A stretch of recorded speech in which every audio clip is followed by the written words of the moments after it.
Once upon a time, there was an extremely kind-hearted young man named Tatsumi. People didn't call him by his name, but instead referred to him as the benevolent meat grinding machine. One time, the living Buddha Tatsumi was selling onions to some disrespectful upperclassmen at his school. Seeing one of them slightly thirsty, being the good person he was, Tatsumi dunked the guy's head into the river to quench his thirst before continuing to beat him up. Suddenly, a man who looked like he had just come back from a concert of drunk older brothers showed up. The kind-hearted Tatsumi pulled the guy up and casually split him in half. Out of nowhere, that strange guy pulled out a child. It turned out the weird man was Jack. As soon as he let the child go, he abandoned it and ran off, because the baby became very fond of Tatsumi. It followed him all the way to school like this. Tatsumi told everything to his friend Taka. Of course, his friend didn't believe the story Tatsumi made up. He planned to take the baby to the police, but as soon as he tried to separate the child from Tatsumi, it discharged electricity, shocking both of them. They were burned black and returned to class. Looking around, you'd understand why the living Buddha Tatsumi, with the Buddhist name likes to fight, acted like that. The school he attended was Ishiyama High, a bottom-tier place in society, gathering all sorts from street punks to criminals. Therefore, Tatsumi had to be strong to survive. In class, Tatsumi told Taka that the baby would discharge electricity whenever it was unhappy, so they had to be careful. Taka didn't want to get involved in this mess and wanted to run away. But he spoke too loudly, scaring the baby and causing it to release electricity again. No matter what he did, it was useless, and another explosion occurred. At lunchtime, the two dragged their burnt bodies to the cafeteria to find something for the baby to eat. At that time, some delinquents were fighting over the last piece of bread.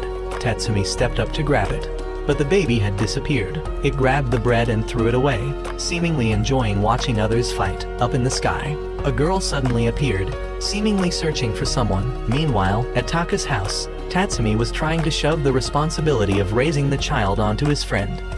Of course, Taka refused. Besides, the baby liked Tatsumi more, so why should he take care of it? Tatsumi got annoyed and threatened the baby, but it only became more delighted and clung to him even tighter. Suddenly, a girl showed up. Upon their first meeting, she already called Tatsumi trash, driving him mad. She then called the baby master and asked him to return. However, the baby refused, which made Tatsumi very pleased. Even when the girl tried to pull the baby away, she couldn't, making Tatsumi even prouder. Taka reminded his friend to either raise the child or abandon it. So Tatsumi also tried to pull the baby off. He asked Taka for help. Somehow, Taka grabbed the baby's Lukaku, hurting it, which made it release electricity again. In summary, the situation is this. The girl is Hill, a demon nanny, and the baby is the child of the demon lord, named Kaiser the Emperor Beelzebub Roman IV. Since that name is too long, I'll just call him Zoro, because the baby resembles someone. It means Zoro is the son of the demon king. It seems that when Zoro grows up, humanity will be electrocuted. Taka wanted to give the baby back to Hill, but she refused because Tatsumi was chosen to be Zoro's father, to raise the young master and eventually destroy the world. The story goes that the demon lord wanted to destroy humanity, but his schedule was too busy. He wouldn't be free for another 10,000 days, so he asked Hill to bring Zoro to Earth and have someone raise him in the meantime, then destroy Earth when ready. Taka tried to run, but was stopped by Tatsumi. At that moment, Jack appeared. It was a Villain, the teleporting demon. As his name suggests, he could transport anything through space. Tatsumi angrily kicked everyone out and refused to raise Zoro. Whoever wanted to could do it themselves. Hearing that, Hill decided to eliminate both of them. They took off running. Taka told Tatsumi to pay for house repairs, and Zoro was still clinging to Tatsumi's back. Hill summoned her bird to block the path, but Tatsumi used Raider Kick to take it down. The two ran while dodging Hill's attacks. Eventually, they were caught. Hill pointed her sword at Tatsumi, and accidentally, his blood dropped onto Zoro. The baby cried and discharged electricity all around. From Hill, we learned that this happens every time Zoro gets angry. Taka asked her to do something because Tatsumi looked like he wasn't going to make it, but Hill also gave up, unable to deal with Zoro's power. However, unexpectedly, Zoro stopped discharging electricity because Tatsumi had calmed the boy down. He told him that men shouldn't cry. Once Zoro was more stable, Tatsumi hurriedly walked away.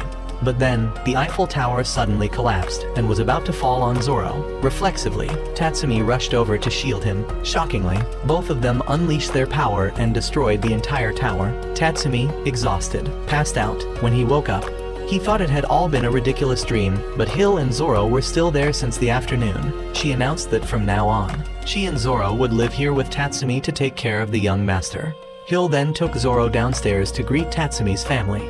Her words were a bit misleading, making his parents think Tatsumi had gotten a girl pregnant, and the result was this baby. When Tatsumi denied it, he got punched. His father forced him to bow and apologize, promising to take responsibility for raising the girl. Tatsumi dragged Hill upstairs and tried to kick her out. When Zoro asked to be carried, Tatsumi kicked him far away. The baby began crying and electrocuted Tatsumi. Hill explained that the longer Zoro is separated from him, and if the distance exceeds just 15 meters, Tatsumi would die. The next day, Tatsumi told Taka everything, but all his friend cared about was where Hill would sleep. At that moment, a few guys that Tatsumi had beaten up came looking for revenge. They saw Zoro and tried to use him to threaten Tatsumi. Seeing they were about 13 meters away, Tatsumi called them over with, "Come here, Daddy wants a word." Suddenly, more guys showed up. Among them were a pair of twins who looked like ox-headed and horse-faced demons, and a bald guy named Abi. Tatsumi didn't care about any of them, he only focused on making sure Zoro stayed within 15 meters. First, he took care of Abi, then smashed the twins into the ground. Zoro looked delighted watching it all. Tatsumi then took the baby back from the three guys. He was relieved nothing bad had happened. But as Zoro reached for Tatsumi's hands, he slipped and hit his head on the ground, started crying, and electrocuted Tatsumi again. Tatsumi dragged his half-charred, half-pale body home only to realize it was no longer his home. Hill had won everyone's favor. Whatever she did, they supported. Frustrated, Tatsumi went to bathe, leaving Zoro in his mom's care. Hill calculated that the distance from the living room to the bathroom was only 14 meters, so Tatsumi could relax. While bathing, Elaine came in. He was assigned to help measure distances for Tatsumi.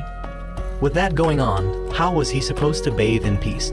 Eventually, Zoro finally went to sleep. Then Elaine entered again, dragging Taka inside. He said he saw Taka lurking around the house and brought him in. Turned out, Taka was still curious about where Hill would sleep. But thinking again, the future of humanity now rested on Tatsumi's shoulders, something he absolutely didn't want. Elaine said he knew how to help Tatsumi escape from this situation. Zoro really enjoyed being around scum, so they just needed to find someone more worthless and savage than Tatsumi. Sounded good. So the three of them stood laughing, waking Zoro up. Meanwhile, in the demon realm, the Demon King was happily playing mahjong with his subordinates. After hearing that Zoro had someone looking after him, he ordered them to send the toy that Zoro liked up to his son. Back with Tatsumi, he had begun his quest to find someone stronger than himself. While searching, Zoro pooped on Tatsumi's head and discharged electricity around. Everyone ran, while Tatsumi had no idea how to deal with it. Luckily, Hill arrived with Zoro's toy, and that finally calmed the baby down. Tatsumi, Hill, and Taka then continued their search for someone stronger. They thought of the principal of the school. Surely someone who could run and manage a place like this must know a thing or two about fighting. They went to the office, but what greeted them was just an old gardener. He didn't look strong at all, so they moved on. For some unknown reason, Zoro suddenly started crying and unleashed his power. Hill checked and realized the young master was hungry. He only wanted cow's milk, so they went to the cafeteria to find it. Hill easily found it, but since she didn't hold Zoro tightly enough, two guys fighting over food accidentally bumped into him and knocked him to the ground. The baby unleashed his power again. That afternoon, Tatsumi gave Zoro a lesson. As a man, you're not allowed to cry, and even more so, as a demon lord. You're absolutely not allowed to cry when facing difficulties. Tears might be a sign of weakness, but they can also be a weapon. If you want to grow stronger, you have to control your emotions. Just after finishing his lesson, Tatsumi wasn't even sure if Zoro had understood it when the kid was suddenly kidnapped by the ox-head and horse-faced twins, who drove a car right over to snatch him. Tatsumi immediately gave chase. If the distance exceeded 15 meters, it would be game over. Zoro didn't cry though. He waited calmly for Tatsumi to rescue him. Elaine appeared to assist, and Tatsumi dove inside him. Moments later, Elaine blocked the kidnapper's car. As they were about to strike him, Tatsumi jumped out and sent them flying like rocket launchers. He praised Zoro for not crying. The boy was happy too until his toy broke, and it all went downhill again. That night, Tatsumi had a nightmare where Zoro grew up, and he could no longer fit in with others, especially since Zoro's cries could destroy an entire city. Waking up in a cold sweat, Tatsumi became determined to find someone to replace him. The next day, before he left, Hill handed him the milk Zoro liked and reminded him to feed the young master on time 5 times a day. Tatsumi took the milk bag and headed to school. On the way, Zoro once again unleashed his power. The kid was hungry but didn't say anything. Tatsumi gave him the milk. But the sight of a naked baby drinking milk in the middle of the street made passers-by very uncomfortable. Tatsumi apologized and rushed away, forgetting the milk bag behind.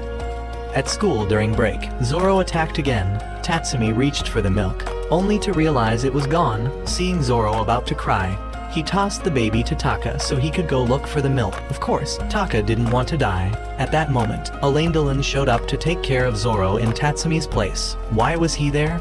Because yesterday, he had asked to crash at Taka's place. He even used the same line Hill had used before, only difference was, he hadn't yet given birth to Taka's child. That sentence sent Taka's family into full-blown confusion. Their cursed son wasn't just gay but also dating an old man. But Tatsumi ignored all of that and continued his search for milk. Elaine said he had some, then proceeded to extract it from his own body.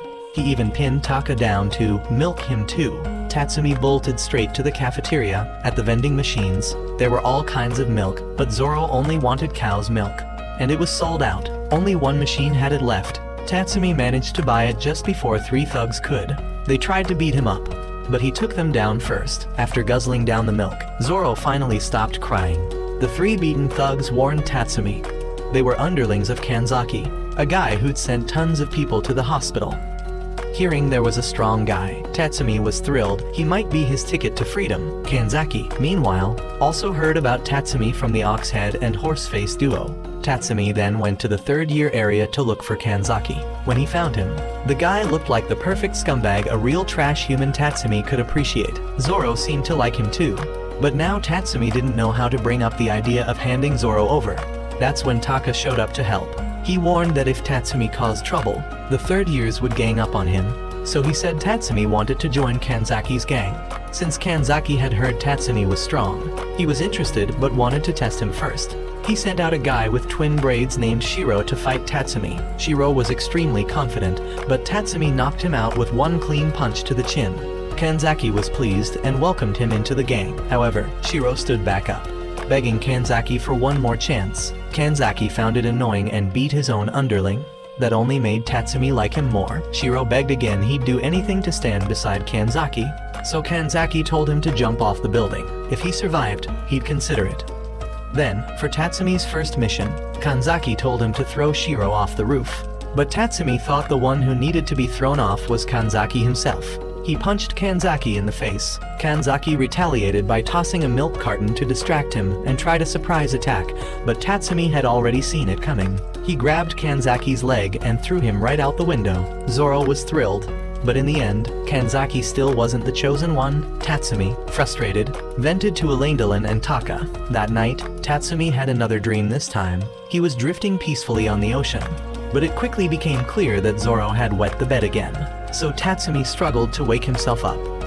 As expected, Zoro wet the bed so much that it flooded Tatsumi's entire room, and the water overflowed into the neighborhood. Hill appeared and said that the Demon King's urine wasn't dirty, on the contrary, it was sacred, a divine blessing that enriched the lands of the demon realm and marked the beginning of humanity's destruction. Tatsumi yelled, "What, are we gonna let him flood the whole world with his pee?"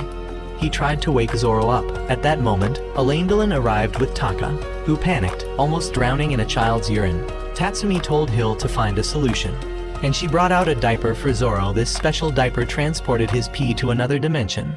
But it only worked for 2 hours and had no replacement. Tatsumi and Taka began searching for a solution before all of Japan was submerged in pee. Taka didn't want to help, but Tatsumi kept pushing him until they argued. Suddenly, Elaine turned on the TV and won a commercial lottery for the Super VIP Pro No. 1 diaper, ultra absorbent for 10 hours. Seeing such a great deal, Tatsumi rushed out to buy it and asked Taka to clean the room. Taka said no with his mouth, but he still helped as always. Hill asked why, and Taka simply said they were friends. Taka commented that Hill must be having a hard time taking care of both Tatsumi and Zoro since childcare was tough. But Hill got angry. She saw it not as a job but a mission. Taking care of Zoro was her reason for living. She summoned her bird and flew off, with Taka running after her to explain. Meanwhile, Tatsumi arrived at the supermarket and encountered a former underling of Kanzaki now working part-time. Tatsumi asked for the Super VIP Pro No. 1 diaper. The guy said it had sold out hours ago, but offered a nearly equal alternative. While explaining, he updated Tatsumi on Kanzaki he'd been hospitalized for a month, and Tatsumi had unknowingly tangled with one of the school's 4 heavenly kings. But Tatsumi didn't hear a word. He was focused on choosing diapers for Zoro. After finishing his shift and stepping outside, a group of robbers stormed the store. Coincidentally, Hill and Taka, who had come to find Zoro, were also taken hostage. After gathering everyone, the robbers introduced themselves as the Blazing Speed Robbery Gang, planning to use hostages to flee to Hong Kong. Tatsumi figured Zoro would like these bad guys and approached them, asking how bad they really were. They had time, so they showed him. One girl shattered some glass bottles and used the shards to scratch her arm, which the leader found dumb and punched her. Then the bald guy bragged no one could grab his hair and said he was from Ishiyama High. Tatsumi said he was too. So the guy started reminiscing only to get punched by the leader as well. The last guy proudly claimed he single-handedly took down that famous communication tower, but that had actually been Tatsumi, leaving the guy humiliated and culturally outscored. The leader fired his gun in anger, but that just excited Zoro more. The kid clung to the gun and accidentally jammed the barrel with his own hose. The leader decided to just take Zoro as a hostage too, which Tatsumi found reasonable if the guy fled to Hong Kong. That place would get flooded instead. Zoro got irritated and discharged electricity, while Hill remembered the Demon King's request to act as Zoro's mother. She approached the leader and asked if he was willing to be the chosen one to care for Zoro and destroy the world. The idea sounded cool to him, so he agreed. Hill summoned her bird to send him to Hong Kong, but Tatsumi took Zoro back. He didn't trust the guy. He punched him away just as the diaper overflowed and began erupting. Zoro was launched towards some sharp spikes, but Tatsumi caught him in time. Hill was amazed at his speed and told him to follow her. The robbers were washed away by Zoro's urine and delivered straight to the police, while Hill took Tatsumi and Zoro to the sea to let him release the flood. Lately, Tatsumi had been seriously sleep-deprived because Zoro often woke up late at night and unleashed his power. Giving him toys only made more noise, so Tatsumi resorted to playing heavy metal music to lull the kid back to sleep, but then accidentally tripped and made Zoro cry again. The next morning, he dragged his groggy self to school, even falling asleep when some delinquents came to pick a fight. Abi tried to take revenge, but got countered in his sleep. On the rooftop, Tatsumi complained to Taka, even ate Taka's bread and blamed it on sleepwalking. That's when he noticed a strange mark on his hand. Hill and Alai appeared and explained that it was the contract seal between Tatsumi and Zoro, something that hadn't appeared in 1,000 years. Taka questioned why the Demon King needed parents. Alai explained that a parent was merely a catalyst for the Demon King's power, and the strength of the Demon King depended on that influence. The stronger the bond, the stronger the power. The seal on Tatsumi's hand represented that power and would grow with his connection to Zoro. In other words, the more people he punched, the stronger the power became. Tatsumi wanted none of it and asked how to remove the seal. Taka said simply not fighting would do the trick, which sounded perfect, so Tatsumi vowed to live like a saint and never hit anyone again. Meanwhile, the second member of the 4 heavenly kings showed up. He had just gotten intel on Hill and mistakenly thought she was Tatsumi's wife. His powers seemed to be money when a group came to settle a score with him. He bribed their underlings to switch sides. This guy was Haimkawa, and he gave that man a chance. Bring Hill to him. Tatsumi, meanwhile, began preaching anti-violence to everyone. Some guys he'd beaten up before heard the news and started plotting revenge. Tatsumi took Zoro to the riverside to teach him the second life lesson: keeping promises. He promised never to fight again and told Zoro to promise never to cry again. As they headed home, a gang surrounded them. Tatsumi dashed to the river and swam across. At the same time, Taka was walking home with Hill when Haimkawa's hired men appeared to kidnap Hill. Shockingly, someone as strong as Hill was easily captured, and so was Taka. Haimkawa arrived and punched his own man for bringing Taka. He only wanted Hill. Hill regained consciousness but seemed drugged and couldn't move. Meanwhile, Tatsumi surfaced on the opposite riverbank and received a call from Taka. On the line was Haimkawa, saying he'd captured both Hill and Taka and dared Tatsumi to come if he wanted them safe. Taka said Tatsumi wouldn't come. He promised not to fight. Haimkawa replied that if Tatsumi didn't show, Taka's life was over. Just then, they got word someone had broken in, thinking it was Tatsumi, but it was actually a lie. Just as Taka thought it was all over, Tatsumi popped out from inside a lie and began systematically taking down the goons. He claimed this wasn't fighting, it was justice. Heimkawa then used his power. Money, he tried to buy Tatsumi, asking for a price. Tatsumi told him to stop barking and come bite him. Heimkawa taunted him into punching his gut, thinking the ceramic plate he'd hidden there would absorb it, but Tatsumi's punch sent him flying into the ceiling. Getting up, Heimkawa used a 2 million volt electric baton. But Tatsumi said Zoro's zaps hurt more. Panicking, Heimkawa tried to use Hill and Taka as hostages, but Hill quickly took them all down. Tatsumi and Zoro unleashed their combined strength, obliterating the house. The seal on Tatsumi's hand expanded. Hill checked and was surprised. Tatsumi said Zoro had been worried about her. Hill said someone like her didn't need her young master's concern. But Alai could tell she was secretly happy. Tatsumi, however, was now distressed, unsure how to deal with the growing seal. A few days later, the seal finally shrank because Tatsumi had spent an entire week at home gaming. He was beyond happy. Suddenly, Hill destroyed his game console, shocking him to his core, and he screamed, demanding she give back his lost gaming time. Hill told Tatsumi to stop talking and come help her. She had brought back some toys from the demon realm for Zoro, and they needed to finish assembling them before the young master woke up. However, while setting things up, Tatsumi accidentally activated one of the toys, trapping them both inside it. Hill explained that it was called an insect trap in the human world, and to escape, they had to find a key that only appeared after completing the toy's built-in game. The problem: the key was outside the trap. Their only hope now was Zoro. The two of them desperately called for him to wake up. When he did, he was thrilled to see both of them inside the cage. They called out to him, but no sound seemed to get through. After clowning around for a while, Zoro finally approached the toy, but instead of playing it, he hid it. And when he did try to play, he kept trying to shove a round block into a star-shaped hole, stubbornly forcing it in and breaking the toy. Tatsumi eventually lost it and burst out with power. Zoro outside resonated with him, and together, they shattered the cage. Good news, the trap was destroyed. Bad news, the seal grew even larger. At the end of the break, Tatsumi complained to Taka about the seal.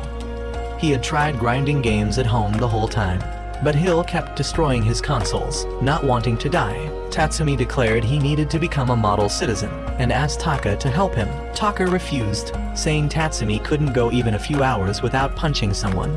They argued again. Meanwhile, Zoro was rummaging through the toy bag. Taka peeked, and some of the stuff exploded. Totally bizarre toys. Zoro eventually found a treasure chest, and when he opened it, all three of them transformed into doctors and nurses. The game this time required them to help others, and they couldn't take off the outfits until the mission was complete. Taka feared they'd wear them forever, since what child could actually heal people? But Tatsumi thought it was a chance if punching people expanded the seal. Maybe helping others would shrink it. They decided to use the infirmary's equipment instead of the demon realm items. Unfortunately, the place was more wrecked than a public bathroom, so they had to resort to the toy chest. First item: a magic patch. Stick it on a spot with excess magic, and it'll suck it all out. But if it overcharges, it explodes. Zoro happily tried one, and it began to grow huge. Tatsumi threw it outside, and it exploded on two unlucky bystanders, ironically making the seal grow again. Tatsumi checked the other tools. A rear clearing machine meant for pets only, strictly banned for humans. Next was an ice dragon with healing properties, but if enraged, it became a fire dragon. All completely useless. Still, with two injured patients nearby, they had no choice but to try saving them using every tool. Meanwhile, a group of thugs planned to form an alliance and take over the school now that Kanzaki and Heimkawa were in the hospital. All they needed was to defeat Tatsumi. Hearing he was in the infirmary, they rushed over only to find it frozen over with loud screaming coming from deep inside. One guy volunteered to check it out and saw a horrifying scene. 3 people using a strange device on a giant bird's butt. Before he could flee, Tatsumi dragged him in. After a few blood-curdling screams, it went quiet. The rest of the gang went in, only to find their comrade had also been processed. They tried to escape, but were caught and met the same fate. Abi was the last one left, trembling as he crawled closer to peek inside. There, he saw a stunning nurse. Just as he felt relief, Tatsumi yanked him in. Abi saw a sight he'd never forget for the rest of his life. Tatsumi began massaging treatments using every tool they had, but none worked, leaving him completely fed up. There was still one item left that looked like a grenade, so he didn't dare try it. Taka noticed a glowing band on Zoro's head. According to the info, it was holy light, just shining. It would heal any illness. Tatsumi happily used it on the thug gang. Sure enough, they were fully healed, and the seal shrank. However, the gang started making trouble again, which activated the grenade and blew up the entire infirmary. Tatsumi was furious. That evening, when he got home, Hill was very pleased to see the seal had grown even larger. Elsewhere, Shiro and Shin went to visit Kanzaki coincidentally. Hankawa was also in the same hospital room. Shin brought news about someone named Aoi, a formidable female commander who had just completed her takeover of northern Kanto the day before. It looked like she was heading to Ishiyama High soon. Although Shin said she wouldn't directly interfere with their school, Aoi's influence was so powerful that whether or not she chose to interfere was the real issue. Meanwhile, Tatsumi and Taka were taking Zoro to a children's park. Here's how that happened. Back at home, Tatsumi was still clueless about what to do with a spreading curse mark. His grandfather was playing with Zoro and even taught him the Tatsumi family's traditional apology slide move. Though Zoro didn't seem to like it, Tatsumi's mom suggested they take Zoro to the park. Mothers often share child-rearing tips there, and Zoro could meet kids his age. She recalled how Tatsumi used to be the king of the park back in the day. His sister also encouraged Hill to go along since she didn't have many friends around. But Hill made Tatsumi take Zoro instead because she was busy binge-watching all 8 seasons of a Korean romantic drama just because of one senseless clip she saw on Top. That's how the situation ended up like this. Taka didn't want to tag along to a playground with a dude and a kid, so he ran off to flirt with the moms. Tatsumi was left alone to entertain Zoro. When Zoro saw a father and son playing airplane, he wanted to try it too. Humoring him, Tatsumi tossed Zoro into the air really far. Then he suddenly remembered the 15-meter rule and rushed after him. Elsewhere in the park, some mothers were chatting and took notice of a girl named Aoi, who was out walking with her little brother. Even though she said it was her brother, they insisted it was her child. Right when she was about to argue back, Zoro came flying her way, but Tatsumi swooped in just in time to catch him.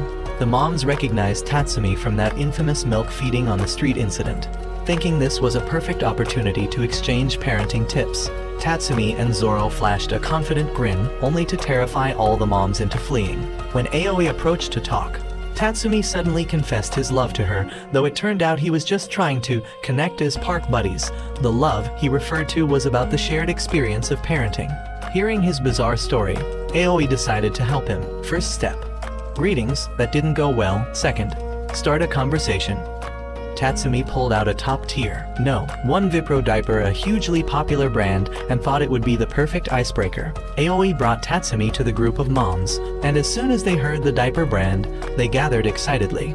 But then Tatsumi shared how he got the diaper by kicking a gang of thieves, and that killed the mood. Next up, children's toys. Tatsumi didn't bring any, and neither did Aoi. But a lie did. He introduced himself to Aoi, and while she looked down, he whipped out a strange toy only the moms saw, leaving them horrified. Fed up, Tatsumi told Aoi they didn't need others, just the two of them were enough. She blushed again from another accidental flirt. Meanwhile, Zoro was battling Aoi's younger brother and lost, simply because Tatsumi wasn't nearby, making him weaker. Sensing Zoro was about to power up, a lie ran off.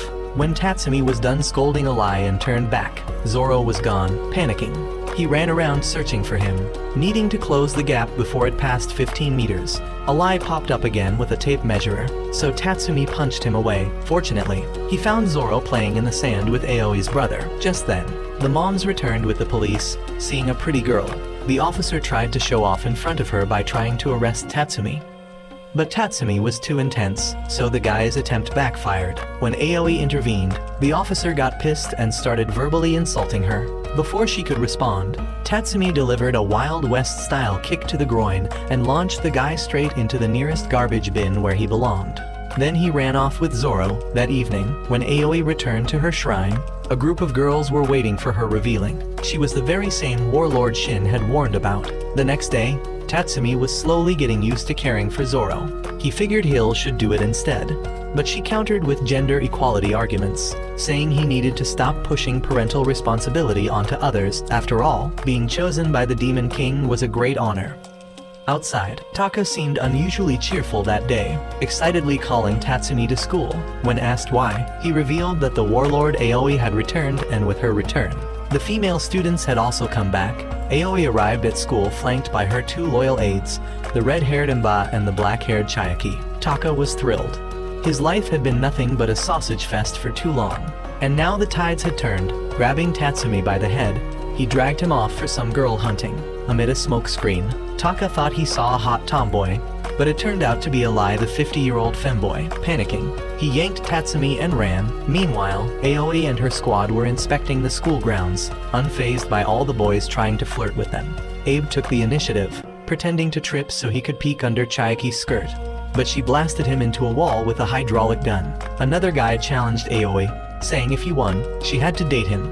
Aoi simply sliced his sunglasses in half with a wooden sword, making him bolt in fear. They continued their patrol. In the shadows, someone ordered his men to follow Aoi after hearing she had returned back to Aoi. She revealed her real mission at school: to punish Tatsumi. He'd caused far too many fights and sent several students to the hospital. They needed to eliminate the source of the chaos. Important note: during the park incident, Aoi had only seen Tatsumi's face and didn't know his name. Continuing her search, she later ran into Kanzaki and Hankowa. They initially considered teaming up to fight Aoi, but she was so overpowered they could only bow their heads and flee. The two later bumped into Tatsumi and Taka, plotting revenge, but again ended up hiding as the pair passed by. Eventually, Taka located Aoi. She was surprised to see a familiar face. She figured Tatsumi wouldn't recognize her, but Zoro seemed to remember. The two stared at each other, prompting the crowd to urge them to fight. Aoi showed off her strength with her wooden sword and challenged Tatsumi. Zoro appeared to like her already. Tatsumi told her to bring it on and take a bite. Aoi lunged with a thrust, but Tatsumi dodged. She followed up with her heavenly dance lotus technique still. He evaded effortlessly. Seeing Zoro so excited, Tatsumi decided to wrap things up quickly. He closed the gap and said, "Just accept the kid and be his mom already." Aoi turned beet red and ran off, shouting that he was an idiot. That afternoon, the mighty warlord Aoi had officially caught feelings. The next day, Taka was fuming. Tatsumi already had Hill, and now he was charming Aoi too. But Tatsumi only cared about Aoi's strength. Zoro already liked her, so now all he had to do was hand the kid over. Hill came by to drop off milk for Zoro. Meanwhile, Inba confronted Aoi. Something seemed off about her. Aoi tried to deny everything, but Inba reminded her of their gang's rule. No falling in love with men. Break that rule, and you're out. Aoi assured her not to worry and to trust her. On Tatsumi's side, he was telling Hill about Aoi. Watching Hill feed Zoro made Taka wish he were in Zoro's place. Suddenly, a gang known as HKT showed up looking for trouble. Rumor had it they were merciless killers. But before they could do anything, their leader got electrocuted by Zoro. Hill joined in, furious that someone dared to disrupt the young master's mealtime. Tatsumi finished off the last guy himself. News of the incident spread across the school. Hearing that Tatsumi was in a fight, Aoi rushed over. She saw Hill standing next to him and learned from the crowd that Hill was Tatsumi's wife. Aoi was absolutely furious. Later, Taka asked how Tatsumi planned to hand Zoro over to Aoi. Tatsumi just said, "I'll just give him to her." Just then, they ran into Shin, who tried to start a conversation only for Inba and Chiaki to appear, asking for Tatsumi. Meanwhile, Hill had gone to see Aoi. She wanted to test whether Aoi was qualified to raise Zoro. Aoi thought Hill had come to fight out of jealousy. After a few sword exchanges, Hill acknowledged Aoi's strength, but said she still wasn't strong enough to raise Zoro. Just as they were about to continue, one of Aoi's subordinates ran in to report that Inba and Chiaki had been hospitalized. Aoi asked what happened and was told that it happened after they went to meet Tatsumi. She immediately ran off to find him. The two met again, this time on the rooftop.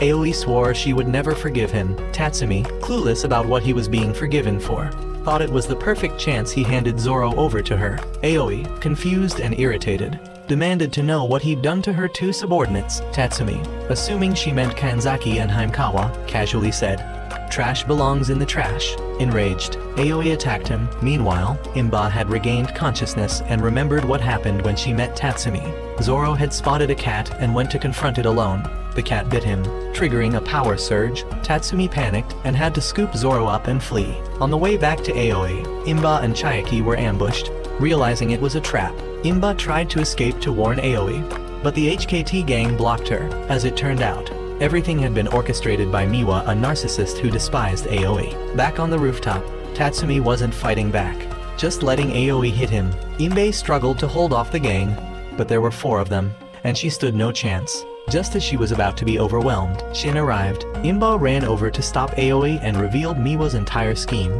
Miwa himself showed up, but before he could celebrate, Tatsumi slammed his head into the ground.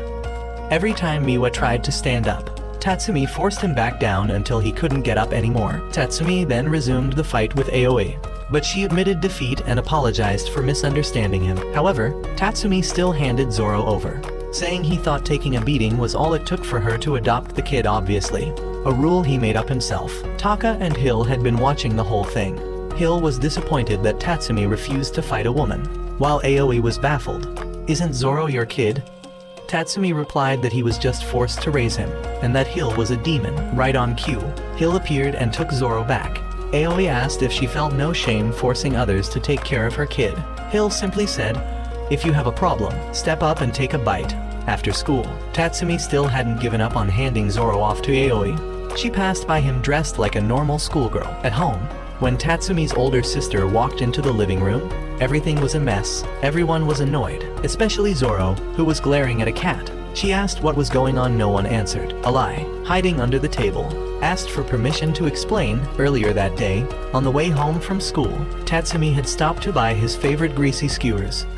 Zoro seemed interested, so Tatsumi offered him one. Suddenly, a cat snatched the skewer and followed them home, completely unfazed by Tatsumi. Alive, terrified of cats because of repeated bites. Panicked, the cat climbed onto Tatsumi's back like Zoro usually does, irritating the kid so much that he started zapping the area with electricity. Back at the house, Hill tried calming Zoro down, reminding him it wasn't worth getting angry over a tiny creature. She even made more skewers for him, but he refused to eat. Meanwhile, the cat tried winning Hill over by gifting her a flower. She gave it food in return, which made Zoro furious. He even attacked Hill. And that's how the chaos began. Zoro kept chasing the cat, zapping everything around him. Tatsumi, constantly taking hits, finally snapped and asked what the kid wanted. Zoro challenged the cat to a one-on-one deathmatch. That night, they met at an empty lot. But despite all his bravado, Zoro was pathetically weak once he got too far from Tatsumi. Just then, a group of alley cats showed up, angry that Zoro had caused trouble in their territory. The cat was terrified, but Zoro stood up to protect it. The strays weren't afraid until Tatsumi appeared. Once they saw him, they ran away. Apparently, his terrifying reputation wasn't limited to humans. Even cats had heard about the crazy guy who likes neutering cats. Terrified, they scattered, with peace restored. The cats seemed to admire Zoro's bravery. Back home, Zoro began teaching it how to be fierce. Tatsumi was glad they finally got along. Then, Tatsumi's mom called him over. She told him to take Zoro to a kid's amusement park so he could socialize with children his age. Tatsumi tried to argue, but had no choice in the end. Hill couldn't come either. She was busy learning to cook from Tatsumi's mom. At the park, Aoi had also brought her little brother, Kauda. Unfortunately, the other kids didn't seem to like him, so he had no one to play with. Aoi wanted to help him but didn't know how. Just as Tatsumi arrived, he let Zoro play with Kauda while he had a chat with Aoi, as expected. He still didn't recognize her. Tatsumi only mentioned that the two kids should be friends, yet Aoi was already daydreaming about what to name their child. Meanwhile, Zoro, Kauda, and the cat were playing a game of stacking blocks. Some other kids, not wanting to be outdone, started stacking even higher. Zoro's competitive spirit ignited, and the two sides started a contest. Both were evenly matched until they ran out of blocks. So Zoro eyed the stuffed animals nearby. The other kids had the same idea, and a scuffle broke out. The cat tried to help Zoro, but was swatted away. Enraged, Zoro wanted to get revenge, but couldn't do anything. Kauda then noticed the bag Tatsumi brought. Aoi, still off in her fantasy of a home and kids, came back to reality and asked about Tatsumi's relationship with Hill just to be sure. Tatsumi bluntly said he didn't like her and was looking for someone to adopt Zoro. He mentioned a strong girl from school named something. Aoi angrily corrected him. Aoi. She was annoyed. It felt like he was messing with her. Suddenly, the play area exploded. Kauda had taken something from Tatsumi's bag and given it to Zoro, but two other kids stole it and threw it, causing the blast. The two troublemakers were thrilled. Tatsumi quickly grabbed Zoro and ran. That evening, Tatsumi was actually happy that Zoro had made a friend. Now he wouldn't get scolded at home. Elsewhere, the stray cats from before were being bullied by a group of older cats. Tatsumi's cat stepped in to defend the strays. It used the intense stare Zoro had taught it to scare off the older cats, and they fled in panic. The cat then decided not to follow Zoro anymore. It looked up to him and wanted to make many friends. Just like Zoro, Zoro's face showed reluctant approval. Though he looked a bit sad, the next day at school, Haimkawa, son of the Haimkawa Corporation chairman, was still dead set on getting revenge on Tatsumi. His weapon, Money? After gathering intel on Tatsumi, he called in 20 henchmen and set a plan in motion. First, they posed as cafeteria workers and laced Tatsumi's food with poison. Then they waited on the rooftop, ready to ambush once he ate.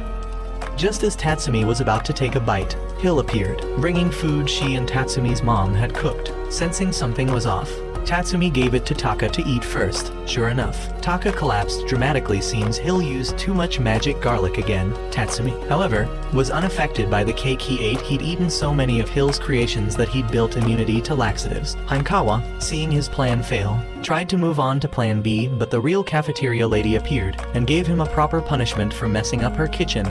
Later that day, at a shopping district holding a festival, Hankawa launched plan C, his target: taking Zoro hostage. His henchmen disguised themselves in animal costumes, blending in with the crowd.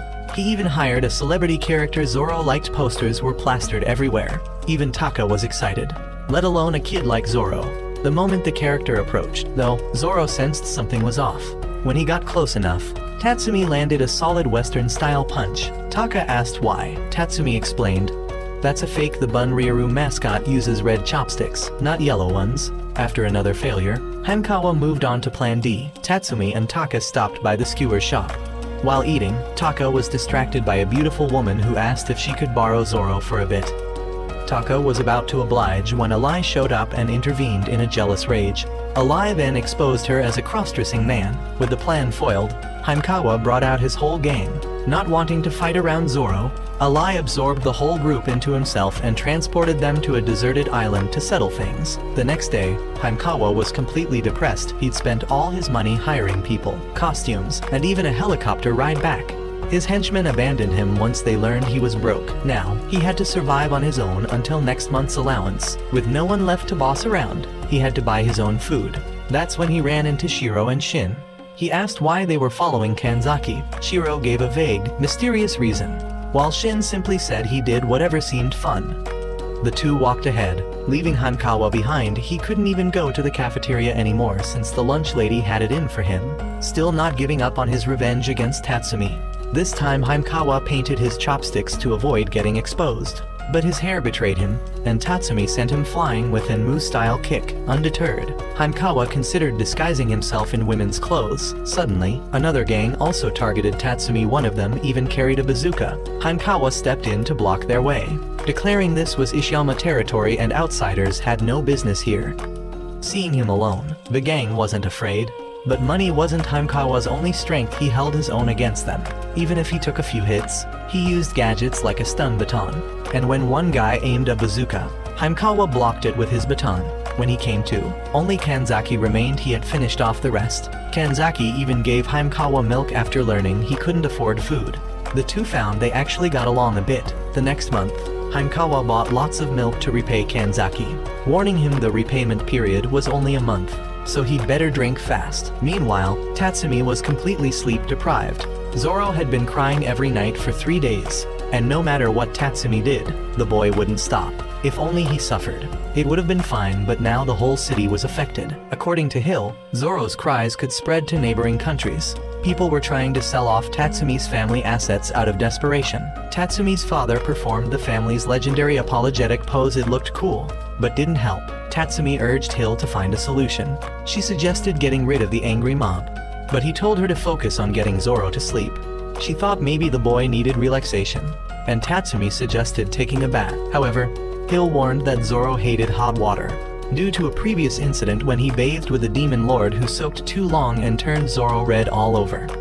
Even so, during bath time, Zoro shivered and trembled. Tatsumi tried hot water, and the kid bolted, accidentally falling into the tub. The next day, the entire family was suffering from sleep deprivation.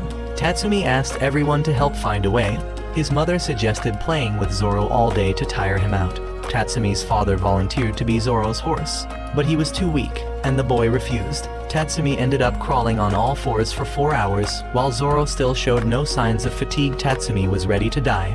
His father then suggested playing catch, which Zoro seemed to enjoy, until he demanded Grandpa throw a barbell instead. Grandpa obliged and passed out. With his dad out of commission, Tatsumi had to keep trying. He played peekaboo with a dummy, but his sister hit him, saying he was scaring the child. The sibling fight that followed amused Zoro greatly. After a while, the boy got hungry, and Tatsumi's mom prepared food. That night, she had Hill and Tatsumi sleep with Zoro so he'd fall asleep more easily, and it worked. But later that night, Hill got up to use the bathroom and accidentally stepped on Tatsumi's younger brother, waking Zoro again. He cried loudly. The neighbors came back to complain, and Tatsumi's dad rushed out with a dramatic 360-degree sliding apology move, but it still didn't help. Tatsumi blamed Hill. At this point, she had no choice but to go retrieve that thing. She returned to the demon world, asking Tatsumi to watch over Zoro. The next day, the whole school was sleep-deprived due to Zoro's wailing, but the boy was wide awake. Taka told Tatsumi to do something. Tatsumi replied he had already bathed with the kid and even slept with him. Only when Hill was there did he sleep well. Taka got jealous after hearing Tatsumi bathed with Hill. Elsewhere, Kanzaki had a dream where he defeated Tatsumi. Upon waking, he saw it as a sign and called Shiro to get ready. Meanwhile, Aoi had a wonderful dream of Tatsumi taking her to the altar only to wake up and realize it was actually a daycare. Embarrassed, she figured she had dreamed of that guy again. Although she knew Tatsumi wasn't a bad person, she still couldn't fully trust him. Looking back, she realized everything was just her own fantasy. While she was trying to calm herself down, she overheard rumors about Tatsumi and Hill bathing together, with a mix of worry and anger building up. Tatsumi showed up asking her to look after Zoro since he was too sleep-deprived. Furious, she threw him out on the spot. Just then, Kanzaki appeared as if on cue from his dream and launched a new-style kick straight at Tatsumi.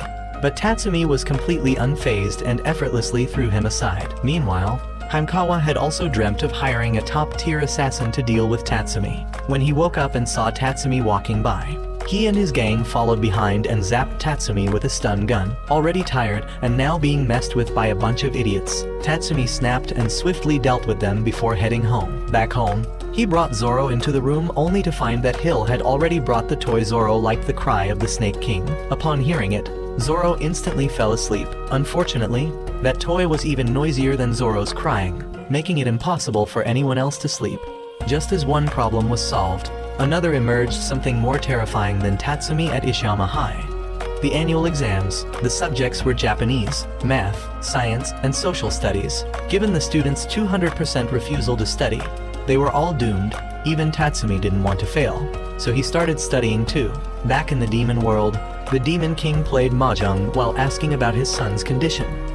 Upon learning that Tatsumi had received the seal, he decided to put him to the test. He sent Hill a trial. Defeat 100 people in a week. One person equals 1 point, and the average score must be 30. If they failed, both Tatsumi and Hill would be imprisoned in the demon world's special jail. Panicked, Tatsumi rushed to start earning points. First, he had Zoro punch cats. 10 cats equaled 1 point, but Zoro lost and ended up electrocuting everything nearby. Tatsumi was too exhausted to handle the kid anymore and resolved to find the smartest person in school to dump Zoro on. Zoro hadn't chosen anyone before, likely because they were all too stupid. Tatsumi and Taka roamed the school looking for someone with at least some brains, but every student they met was dumb and uninterested in studying. Meanwhile, Zoro had defeated a cricket 100 crickets for 1 point. When exam day arrived, Tatsumi still hadn't found a potential foster parent. One student was sleeping, another wrote nonsense, and someone even pasted money on their paper. Meanwhile, the Sapo gang returned, likely to get revenge for the Haimkawa incident. The students wanted to go out and fight, but Tatsumi stopped them. He volunteered to face them alone to protect everyone's exams. Only if the tests went smoothly could he identify the smartest person. With Zoro, he activated his seal and charged out to face the gang. Hill and Elaine watched from above, clearly pleased. Days later, the test results were released, and the scores were abysmal. Lowest was 0, highest was 59. Taka ended up being the top scorer among the brainless, rendering all of Tatsumi's effort pointless. It had now been a month since coming to the human world, and Hill had gradually gotten used to life here. She often got milk from Elaine for the young master. Tatsumi's dad didn't seem remarkable, but he supported the family with his unique apology pose. Though it looked easy, it was extremely difficult to master. Hill often went grocery shopping with Tatsumi's mother, the true powerhouse of the family. Human life was generally mundane, but she found some things interesting like TV. Hill loved watching love triangle dramas, while the young master preferred superhero shows. Hill regularly brought lunch to Tatsumi and Zoro. The school was full of scumbags, though some were strong, but none worthy of raising the young master. After delivering lunch, Hill would return home, she encountered Tatsumi's sister, who along with their mother, had prepared food for Hill. Everyone was generally kind. That afternoon, she waited for Tatsumi and Zoro to come home. That was Hill's life in the human world. Now to Kanzaki's story. He was training hard to defeat Tatsumi, determined to develop a one-hit kill technique. He tried relentlessly but couldn't pull it off. Shin appeared, having gathered plenty of data on Tatsumi's fighting style. After reviewing all the combat footage, Shiro identified the problem. It was the child behind Tatsumi. Shiro believed carrying a child enhanced Tatsumi's strength, so he crafted a stuffed child for Kanzaki to carry, and the two resumed training. However, Shin thought it was still too light, so he added 35 kilograms more. Still too light, so he kept adding more until Kanzaki could no longer move. Only then did Shin stop. The three of them reviewed the issue. Shiro concluded that the fake child wasn't working, but he hadn't figured out where to get a real child. Kanzaki, however, knew exactly where.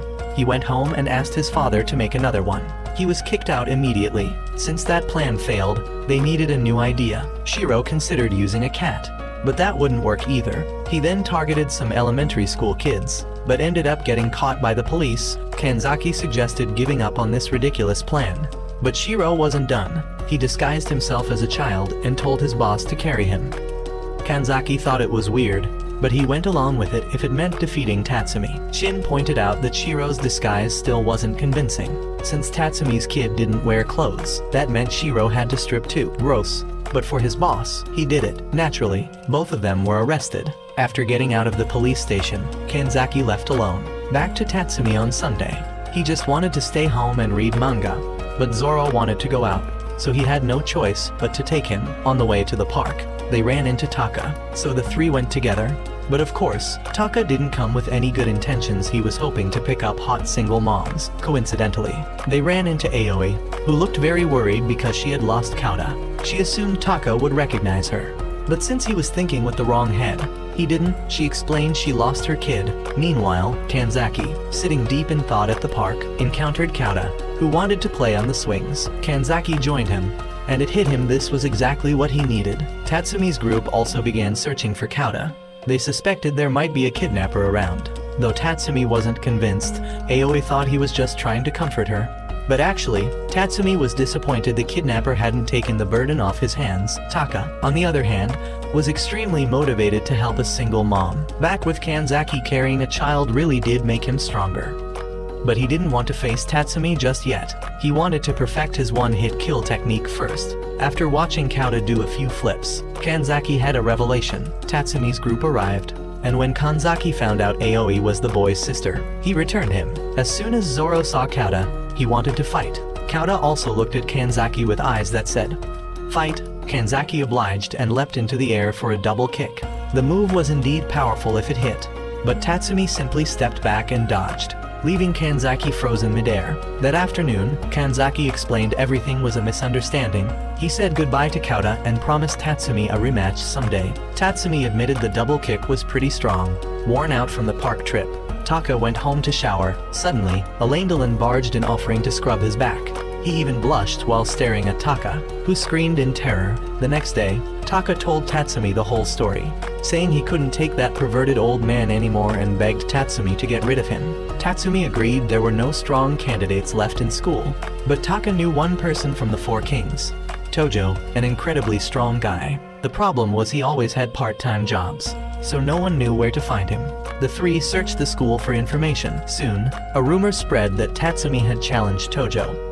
Everyone believed Tatsumi was strong, but still no match for Tojo. Kanzaki's and Hankawa's gangs heard it too and planned to use the opportunity. Hankawa approached Taka and said Tojo was working part-time at the beach, and they could find him there. Taka immediately thought of hot girls, especially Hill in a Demon Realm swimsuit. Excited, he ran to tell Tatsumi. Before long, the whole group headed to the beach. Taka asked if Tatsumi had told Hill to bring a swimsuit. Tatsumi confirmed it, probably the sexiest one in the demon world. Hearing that, Taka was overjoyed. Hill began changing right then and there, which made Taka freak out in excitement. But sadly, the sexy outfit Tatsumi mentioned was for Zoro. Elendilin then appeared in a swimsuit to make up for Taka's disappointment. After that, the three went to look for Tojo. They arrived at a restaurant to ask around, but the owner misunderstood and thought they were there to work. so he dragged both of them in to help make noodles. Tatsumi didn't have time, but Taka was thrilled since all the customers were pretty girls. Kanzaki and Haimkawa were also there, waiting for a chance to strike. However, Shiro had already done some digging and found out Tojo wasn't here. Aoi also came after hearing the news, worried about Tatsumi. Once their shift ended, Tatsumi found out that Tojo had been fired the day before for fighting with a customer, though customer was putting it nicely. The guy was more like a thug. Right then, the same gang returned, and Tatsumi swiftly took care of them before heading off to find Tojo. What they didn't know was that right next door, Tojo was hosting an arm wrestling booth. Unable to find him, Tatsumi and Taka went to play on the beach. While tossing a frisbee, Tatsumi accidentally stepped on Zoro's sand mountain and got tackled and electrocuted by the little guy. Aoi showed up too. As soon as she saw Hill, the two locked eyes in another silent showdown. Taka went to buy drinks to rest, when a beautiful woman suddenly approached and handed him a piece of paper with Tojo's location. He rushed back to tell Tatsumi. Tatsumi wanted to go immediately, but Zoro wanted to play the watermelon splitting game. Since there was no watermelon, they used a Langdolin instead. After finishing the game and reaching the spot, Tojo had already left. Taka thought of writing a challenge letter. He scheduled the duel for 5 p.m. on the beach, but didn't know what Tojo looked like, so he asked Aoi to deliver the letter. Aoi thought it was a love letter asking her to meet him on the beach to confess. But when she opened it and saw it was a challenge letter, she completely lost interest. Holding the letter in hand, she didn't want Tatsumi to fight Tojo because she knew how dangerous Tojo really was. But just as she was about to tear it up, Tojo's underlings appeared. That afternoon, Tojo arrived at the meeting spot to wait for Tatsumi. On the way there, Tatsumi was intercepted by HKT's gang. They wanted him to join HKT and fight Tojo together. Tatsumi couldn't care less and dealt with them quickly. But Zoro fell off his back and zapped him unconscious. Meanwhile, the Tojo group was still waiting. The same thugs from before returned for revenge, this time bringing many more. Well, it was a good chance to warm up while waiting for Tatsumi. By the time Tatsumi finally made it there, it was already dark, and Tojo's group had left. Aoi warned Tatsumi to give up, he stood no chance. But he just thought it all sounded really fun. Now we're with Taka. Summer vacation had begun, so his family moved to a tropical resort to relax. He planned to spend his time there away from all the nonsense. But when he saw two beautiful women, Tatsumi immediately switched into flirt mode. Behind them, however, was a Langdolin. Sensing danger, Tatsumi ran, but a Langdolin caught him and dragged him back to Japan. Turns out Tatsumi only came back to invite Taka to a public pool. What a great friend. Now Taka had to squeeze into an overcrowded pool with him. He was furious, but couldn't do anything about it. Tatsumi explained. When he came to Taka's house to invite him swimming, he found a Langdolin sitting all alone. Turns out Taka's family had gone on vacation and forgotten to bring him. Feeling bad, Tatsumi asked him to go fetch Taka. Taka was dumbfounded. Why didn't he just tell him to bring both of them back to the resort?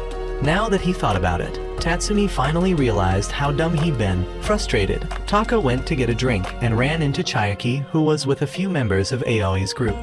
Taka thought maybe this trip wasn't so bad after all and went over to chat with the Embe girls. Tatsumi asked if Aoi was coming too. Normally, she wouldn't, since she trains all summer, but they had forced her to come to relax. Aoi, however, had snuck away the moment she saw Tatsumi there, thinking her outfit didn't match. She went off to change. Meanwhile, Taka kept flirting with the girls. Suddenly, the bullies from his middle school days showed up and started hovering around the girls. They could have just punched them, but didn't want to get involved. However, when the guys got handsy, Inba couldn't take it anymore. Before they could act, though, Taka splashed water right into the guy's face. Tatsumi was still completely bored, regretting that he missed a fun trip. Zoro wanted to ride a boat, but Tatsumi refused and passed out from boredom. Zoro got mad and kicked him into the pool, then went off to play. As for Taka, the gang leader looked at him and said he hadn't changed, still trying to show off in front of girls. Taka poked his sides and headbutted him. He didn't need that guy judging his life choices. After saying that, Taka dove into the swimming pool to hide. There were too many people, so the gang couldn't find him. The leader called for reinforcements and told the lifeguard someone was drowning. Meanwhile, Taka, still in special ops mode underwater, had no idea what was going on. When he surfaced, he found himself completely alone, surrounded by the thugs. There was no way out of this one, but at least Tatsumi was still around. Except he was still in shock. The enemies kept coming, and his friend was useless right now. Taka had to act alone. He dove beneath Tatsumi and started spinning rapidly. Zoro got so dizzy he started crying and releasing electric shocks in all directions, which gave Taka the chance to escape. Both of them quickly retreated. The gang chased them but eventually lost their trail. The leader asked an ice cream vendor for information, but unfortunately it was Tojo, who promptly beat him up. Meanwhile, Aoi had just finished changing clothes when she found out Tatsumi had been kicked out, and she felt very sad. In the demon world, when the Demon King heard that Zoro was on summer vacation, he ordered someone to deliver summer homework to the boy. 3 gift boxes arrived at Tatsumi's house. When he found out it was homework, Tatsumi was baffled. Zoro never studied, so why give him assignments? But Hill couldn't return the items since Zoro had already opened them, and the other boxes had opened automatically. The first box contained the Demon World Journal, the second a Demon World Pot, and the third a Demon World Gathering Tool. Tatsumi wasn't interested and told Hill to return everything. He called Alai, who appeared immediately, bringing Taka along. Taka was furious because Alai had ruined his Highland trip. But Tatsumi hadn't summoned Taka. Alai insisted that Taka would be useful. Tatsumi tried stuffing the items back into Alai to return to the demon world. Hill warned that if they didn't finish the summer homework, there would be terrible consequences. The Demon King would be so furious he might flip the entire table. Hearing Hill's passionate speech, they reluctantly agreed to get it over with. The first item was the journal. Whatever they wrote in it would become reality. Hill gave it to Zoro, who drew a Demon World cat. It immediately lunged at Taka and bit him. Hill found it quite useful. She tried drawing some milk for Zoro, but it tasted awful. Taka wanted to draw something too, and it was obvious from the look on his face that it wouldn't be anything good. He reminded Tatsumi that he'd already ruined 2 of his trips, so Tatsumi let him draw. Taka drew a butt to rub his face on. Then Alai took a turn and wished for a handsome guy. But instead, he got hit in the face with the word handsome. Next was the Demon World Gathering Tool. It worked like a bug-catching device from the human world and would print the catch on paper. Hill led everyone to the hunting grounds, which turned out to be Tatsumi's school. The delinquents there qualified as targets. Hill handed Tatsumi a bug swatter. When he swatted one guy, his specimen image appeared. Tatsumi found it pretty fun and started swatting more of them. None escaped him. But all the captured guys looked the same, so they needed one with horns. Just then, Haimkawa and Kanzaki arrived to stop Tatsumi, but he caught a horned one right then. Still, it wasn't enough, so Alai suggested they catch a butterfly, and pointed at Aoi. He immediately ran to catch her. Tatsumi politely asked for permission to catch Aoi, but her mind jumped straight to love kidnapping scenarios, and she ran off blushing. While chasing her, Zoro dropped something along the way. They couldn't catch Aoi no matter how they tried, so they needed another method. At that moment, the stuff Zoro had scattered started growing into plants, and since they came from the demon world, of course they were bad news. They were man-eating plants, as their name suggested. They devoured people and grew enormous. If nothing was done, they'd turn the entire city into their nest. One of the plants ate the school principal. A few tried to save him but met the same fate. The plant became so big it could move, hunting more people to feed its growth. Tatsumi charged in to rescue people, but the monster wasn't hurt at all. He opened Zoro's toy bag to see if anything could help. There were too many, so he asked Aoi, Hankawa, and Kanzaki to help him dig through. But none of the items were useful, and each of them got taken one by one. Just then, the Demon World cat that Alai had brought stepped up to fight the plant. It was ready to sacrifice itself to protect its master, but it was swallowed whole in less than a second. Seeing the friend he just made a few hours earlier sacrifice himself, Zoro was furious. The little guy swore he wouldn't forgive the plant, but got hit by one of its vines and cried out in pain. Tatsumi told him not to cry. A man has to be strong. Then the two of them burst out with power and launched a combined attack to destroy the monstrous plant. Once everyone was rescued, none of them remembered what had just happened. While Tatsumi and Zoro had already fallen asleep from exhaustion, back in the demon world, Zoro's summer homework was submitted to the Demon King.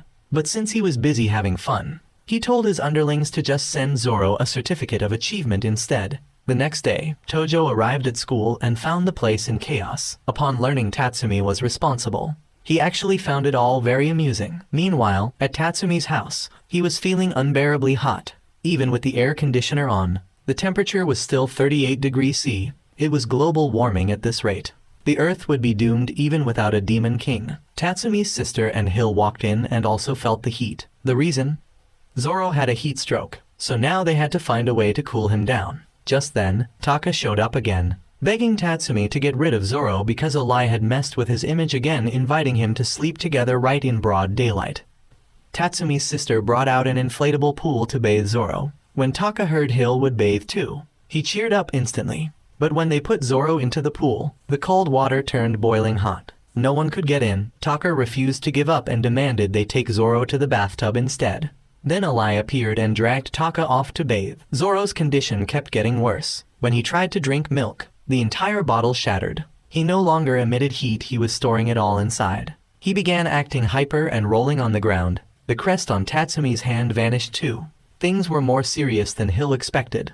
The fever had severed their bond. Hill was deeply worried for her young master, while Tatsumi was thrilled that he wouldn't be getting electrocuted anymore. Hill, seeing Tatsumi still joking around, threw him out of the house. Out of options, Tatsumi wandered the streets until night. Despite joking around, he still worried about Zoro. Just as he was about to head home, one of Tojo's underlings blocked his path. Without a word, the guy kicked him. Tatsumi got up and fought back. But the guy was fast and kept dodging his attacks. Just when Tatsumi almost landed a hit, the guy paused to answer his phone, then promised to fight again next time and left. Tatsumi had no idea what that was about and went home to take care of Zoro. Hill had gone somewhere, so Tatsumi looked after Zoro all night. The next morning, Zoro was nowhere to be seen. Tatsumi figured Hill had taken him and didn't care. But his sister did. She beat Tatsumi up and made him go find Zoro and Hill. Even if he was annoyed, Tatsumi still cared. So he went to the river to look. The good news: he found Zoro. The bad news: the kid was clinging to Tojo. Finally, the two powerhouses met. Taka thought Tatsumi would get mad and demand Zoro back.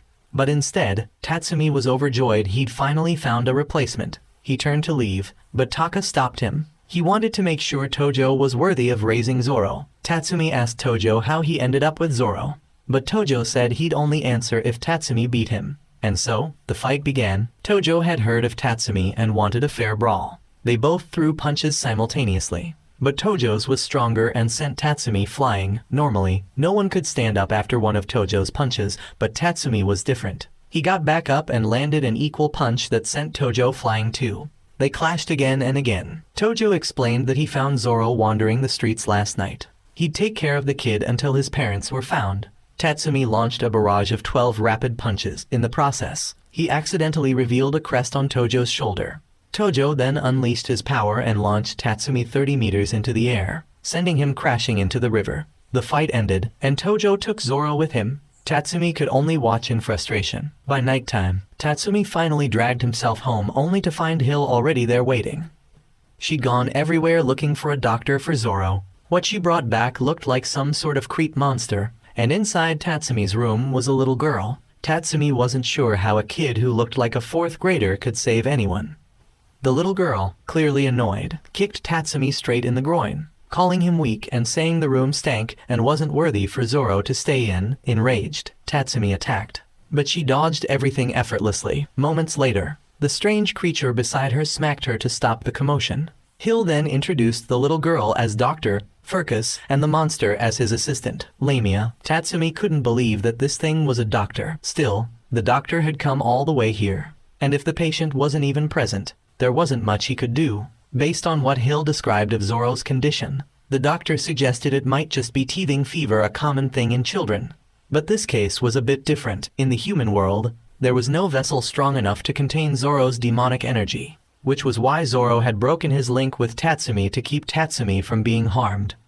Otherwise, Tatsumi would have been dead by now. And no, it wasn't because Zoro was out looking for a new dad. From Hill's observations during Tatsumi's fight, Zoro still had a fever, and even though Tojo was strong, he harbored absolutely no ill will, one of the conditions required to be a chosen one. Still, she didn't know why Zoro clung to him. Back to the night before, Tojo had been working a part-time job at the summer festival. He was a total cat lover, like a servant to them. After finishing work and heading home with his underlings, he found Zoro sitting alone in a garbage heap.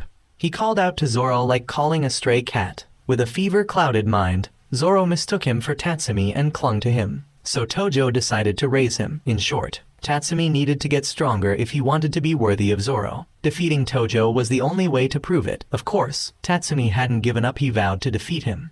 Then Lamia pulled out a gun. This device would restore the link between Tatsumi and Zoro and awaken Tatsumi's inner power. The moment he was shot in the head, Tatsumi was transported to a bizarre place full of strange beings, from a super buff Taka to two weird flower creatures. After overcoming several trials, Tatsumi met his good self. The good version didn't want to fight, he just wanted to talk. But Tatsumi only knew how to talk with his fists. The more he punched, the more the clones multiplied. Eventually, they all dissolved into smoke, revealing Zoro lying within a magic circle.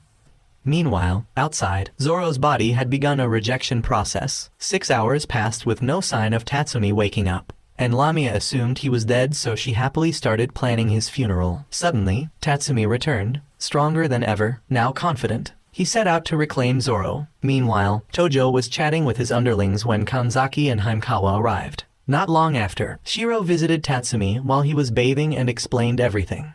Kanzaki and Himekawa wanted to team up with Tojo to rebuild their reputations, which had tanked after Tatsumi beat them. But Tojo wasn't interested in petty popularity games. When words failed, they tried to fight him, but Tojo's underling only needed one glare to freeze them in place, then beat the two down. That's how things went. And now Kanzaki and Himekawa wanted to join Tatsumi to take Tojo down. Tatsumi didn't need them, he could beat Tojo on his own.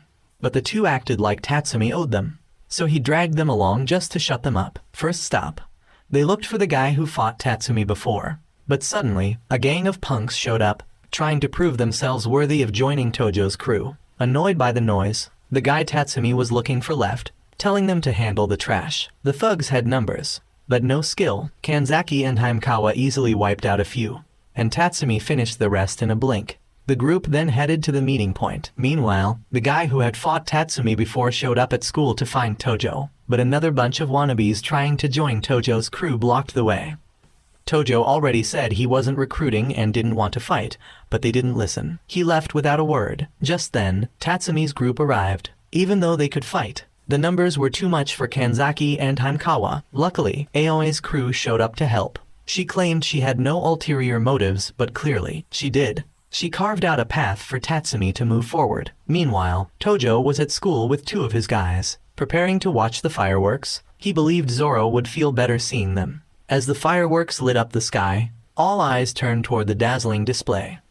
Tatsumi finally arrived, and Tojo already knew that Zoro was his kid. Still, he said he'd return him, but only after a rematch. Tatsumi made it clear he wasn't Zoro's dad, he was just forced to raise him. And whoever Zoro chose was entirely up to the kid. As moonlight illuminated the scene, Zoro finally recognized Tatsumi. Back in the dream, when Tatsumi had approached Zoro, he'd been attacked, but that was nothing to Tatsumi. He walked up and comforted the little demon, helping him calm down. Zoro, at last, remembered him and returned to his side.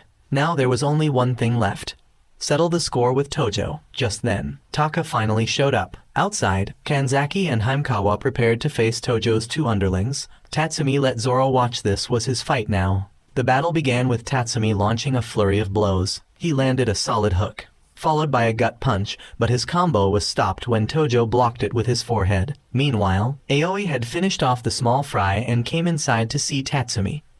Kanzaki and Himekawa, however, had been easily defeated. Tojo's men told them to give up. Weaklings dreaming of being top dogs were just puppets, useless ones. Maybe giving up was best for them. But the two refused. They weren't fighting to show off. They had their own reasons. That's when Shin arrived, opening strong by taking down one of Tojo's underlings. Back in the schoolyard, Aoi found Tatsumi and Tojo locked in a brutal back and forth. At one point, when Tatsumi launched a strike, Zoro activated his power. Tatsumi's punch became monstrously strong, so much so that Tojo couldn't get back up. The mark began to reappear on Tatsumi's body. Just then, a leftover firework accidentally set off by Lamia shot straight at Tatsumi. He caught it with his powers. He told Zoro to stop. He wanted to beat Tojo with his own strength. He'd never lose. Zoro cut the link. The doctor explained that for a demon lord to activate and deactivate the mark at will meant one thing. Zoro now accepted the risk. This was no longer a contract but mutual trust. The two continued their fight. It lasted until morning, a pure contest of strength. In the end, Tatsumi slammed Tojo with a powerful throw. That throw triggered a flashback to Tojo's past. He was born in the slums, where only the strong survived. But one day, he met a man who changed his life. Tojo asked Tatsumi why he kept getting stronger even without the mark. Tatsumi simply said, I promised Zoro I wouldn't lose. Tojo remembered what that man once told him. Power is to protect the weak. If you use it for the wrong reasons, you'll always lose. Tatsumi had shown Zoro that he would never lose. The kid flew into his arms, overjoyed. Victory belonged to Tatsumi. But Taka still had questions about the mark on Tojo's hand. Tojo said it was a tattoo. He got it out of admiration for someone who also had powers like Tatsumi's, but after facing the real deal, even Tojo had to admit defeat. He acknowledged Tatsumi as the strongest in Ishama. With summer break over, Tatsumi returned to school now holding the title of the strongest. Cool title. Sure, but his arm was swelling rapidly. Zoro seemed a bit too excited. Hill warned him to release the energy or his arm would explode. So Tatsumi punched the school, obliterating it completely. The next day, it made the news, and so ends the tale for now of foster dad Tatsumi. There are still more episodes for you to watch. But for now, goodbye.